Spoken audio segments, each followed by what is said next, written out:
What is going on, boys and girls of YouTube? Top 5 solos today. I will go ahead and just, before we even get into it, I hate solo lane. I don't like playing the role, so I'm not gonna have a ton of gameplay on it. All right, that is what it is. Okay, let it be. It is what it is.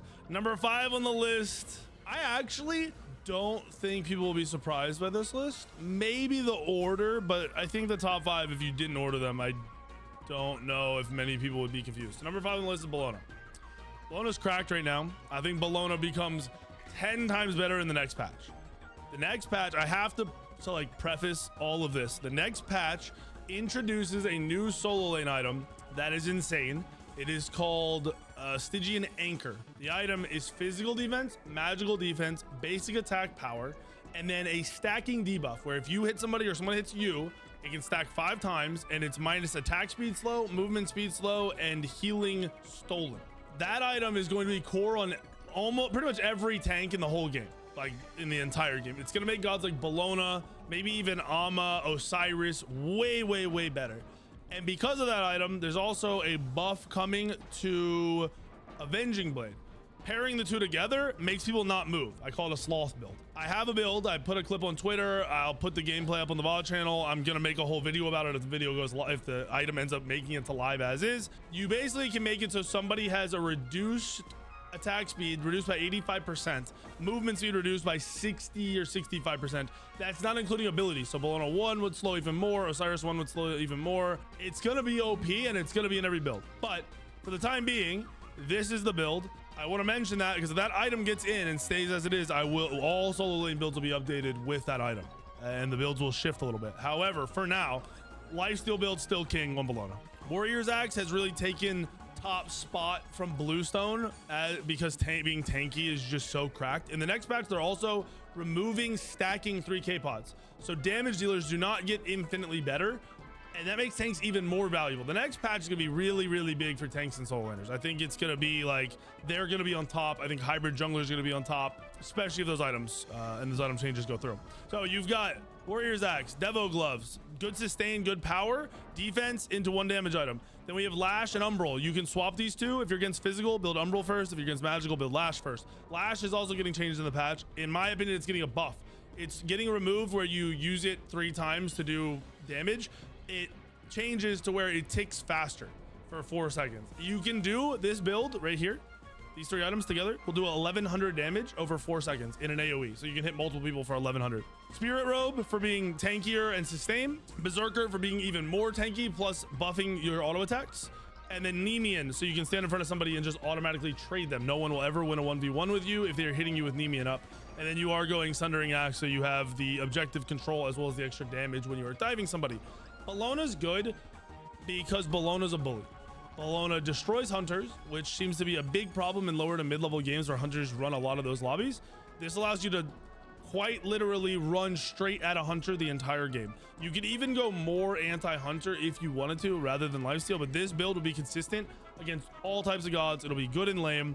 It'll be good in any 1v1, any 1v2, any rotations. This is the build to go right now. Once again, build will change when that other item gets added. When that other item, if Anchor goes in the game, you're probably gonna build, you might not even build Lifesteal, or you might just build Anchor in this second slot and push everything over and drop Nemean from the build. We'll see. We'll talk about it more once we see if the item's in the game, if they nerf it for its game, what is happening with that, because we really don't know. So Bellona, number 5 on the list. Number 4 on the list is Mordred. Mordred just does insane things. This build is taken straight from, I think, number 4 on the leaderboard for ranked. Grinds, plays a lot of solo, pretty much solo every game. He's running Triton pretty much every god, it seems like. I think he believes the item is cracked for anyone who's hybrid, and I kind of agree. The stats have always been very good for anyone hybrid. These stats are also not correct. They're not updated. He's running Glad Shield, cooldown, more damage. He's running and defense. He's running Genji's, more cooldown and more defense. Spirit Robe, more sustain and living longer. Berserkers, because that passive makes you insanely tanky. Plus, this does pair well with Mordred's 1 and 2. So you've got the 1, which is your overhand slam, and then you go into the 2, the auto attacks with the continued dashes. So this gives you more attack speed, allows you to play off that passive, off of that 2, and then weaving in your 1s. Mid-win for more damage, sticking to your target, and just a larger shield to sustain longer. Mordred's goal is really to be able to go into 2, 3, 4 people, ult in, big ult, and then land and live for as long as humanly possible while putting out consistent damage with your sustain. This build will allow that. I really like the idea of Tritons being built more on gods that can do the double, have the double scaling, meaning they have strength and in scaling in their build. The one thing I must mention, I think Warrior's Axe is better than Bluestone, but a god like Mordred needs the Bluestone. You want to bully in the early laning phase, meaning you want to be out damaging them, not out tanking them. That is why Bluestone is on Mordred, and I fully get it. But on other gods, you're seeing a lot of Warrior's Axe, like a lot. I like Mordred. I think he's one of the best rotating solo laners. I think his laning phase, the fact that you are looking to actually kill people and bully and be annoying, is valuable in ranked because you can win your lane by killing the person and then rotating and spreading that wealth to your teammates. If you are good on this god, if you're using the passive dash correctly, if you are playing around your lane control early, he's the go-to. Like, he is a hard go-to god.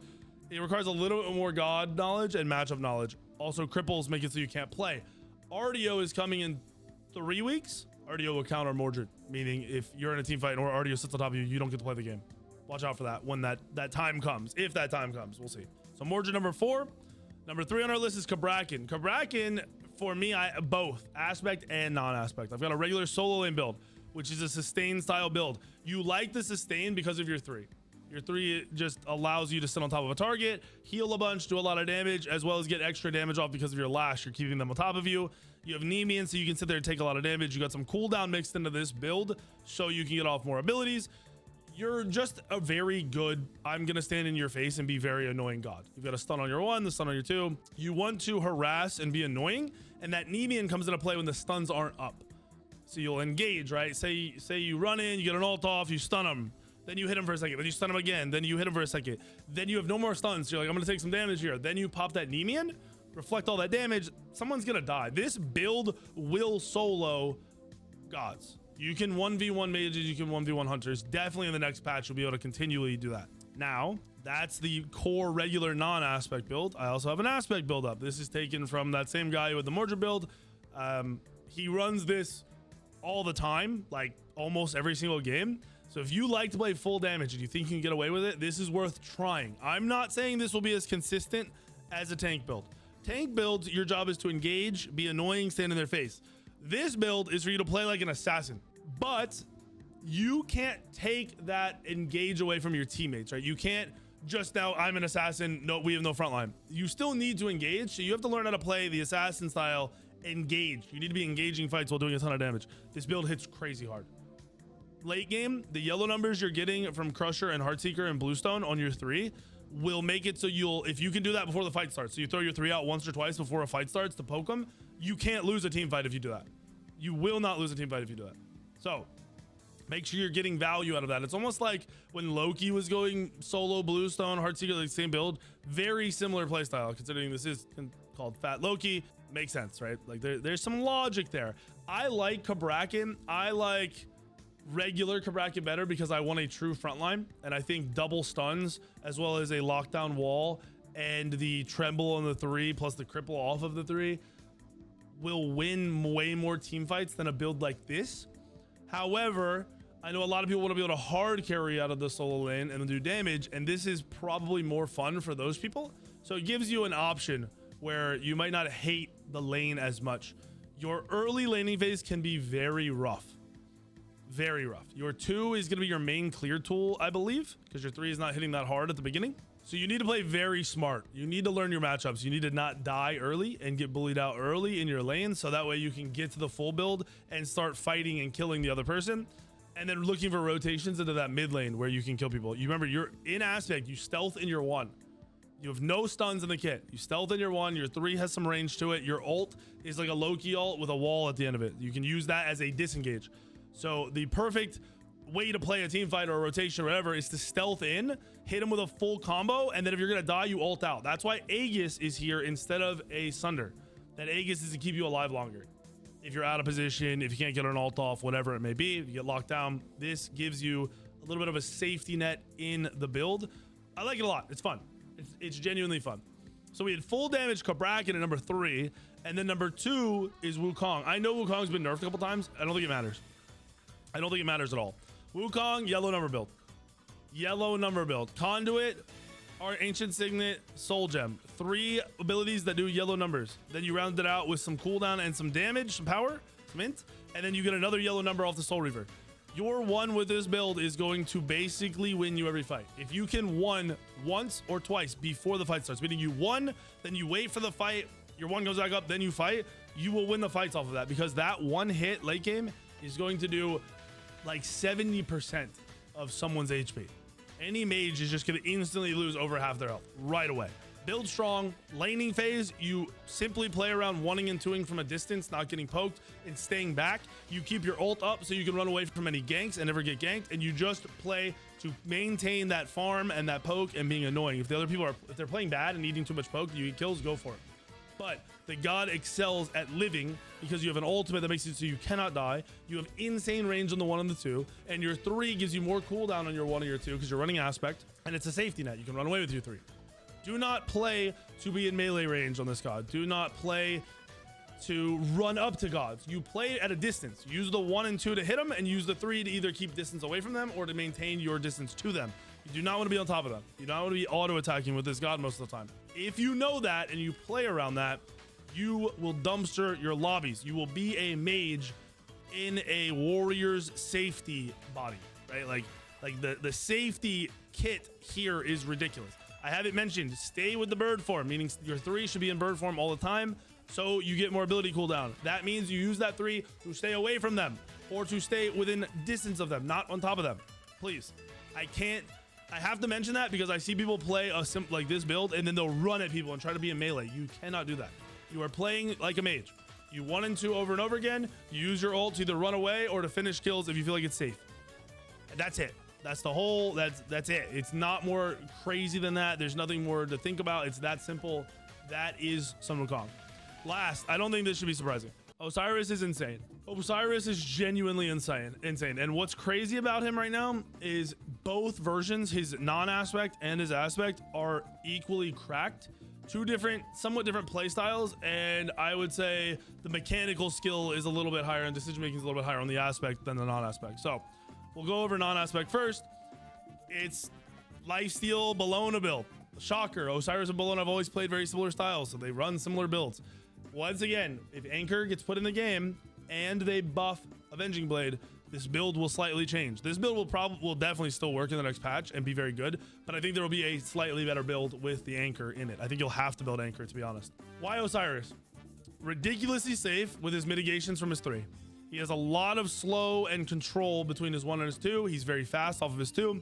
And then he has mobility on his ult, meaning he's actually a fairly safe warrior, oddly enough. He doesn't die quick, and he has a leap to get away or to chase if he wants to, which is where his true value comes in. Ultimate lane bully. If you misstep once when you're playing against him and he gets slow on you, it's gonna hurt. You're gonna take a lot of damage. It's really hard to match him in the 1v1s. He just doesn't lose them. And with a build like this, you have built-in sustain, so you want the long, drawn-out 1v1s. He will win them. Team fighting, I'd say he starts to fall off in the hyper late because you don't maintain your defense as well in current patch. Next patch, that changes. Once again, you don't stack 3k pots, so it's a little bit better to be a tank.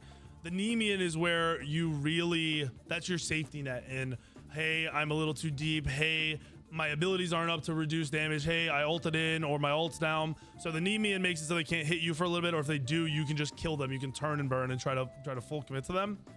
And I like that about the kit.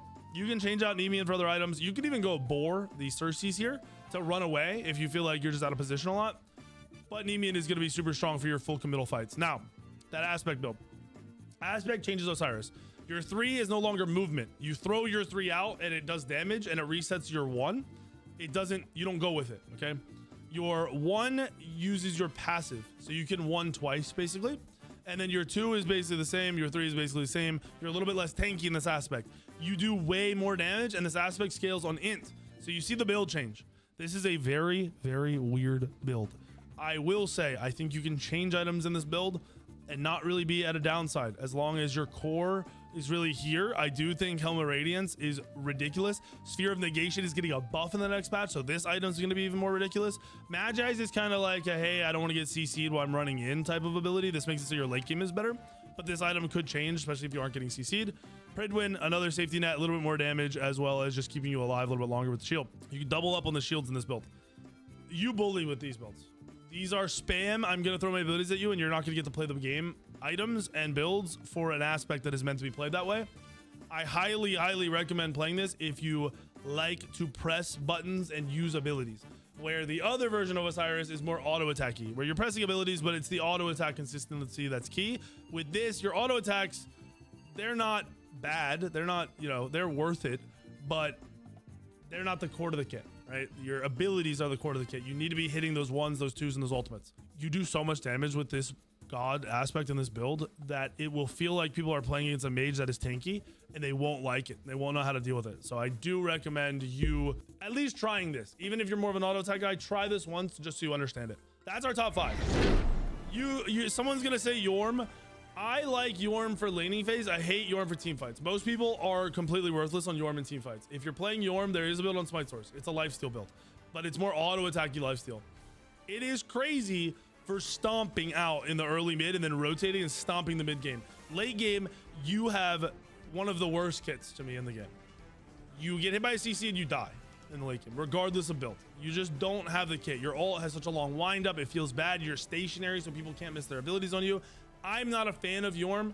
If you wanted to throw him in the top 5, more power to you. I would say Yorm is like a 6, maybe a number 7 on the list. I'd be fine with arguing 6. Like, I would be okay with it. They're just other gods to play, and really these 5 are just better to play consistently, in my opinion. So hopefully this top 5 helps you. Like I said, I know there's a lack of gameplay because I don't play a lot of solo lane, and I'm not gonna use other people's gameplay. I think you guys will understand the gods and the kits and know that the builds are here now, which is the whole point. Hopefully you guys enjoy these videos. If there's something I'm missing, please comments. Tell me what you guys need. I will do it. If there's some other videos you guys need, put them in the comments. Tell me, comment and say something, anything. Say hello. Say, how was your day? Nobody ever asked me how my day was. I ask you guys how you're doing all the time. I think, maybe. Anyway, hit the like button. Make sure you subscribe. I'll see you in the video tomorrow, the next day, and the next day.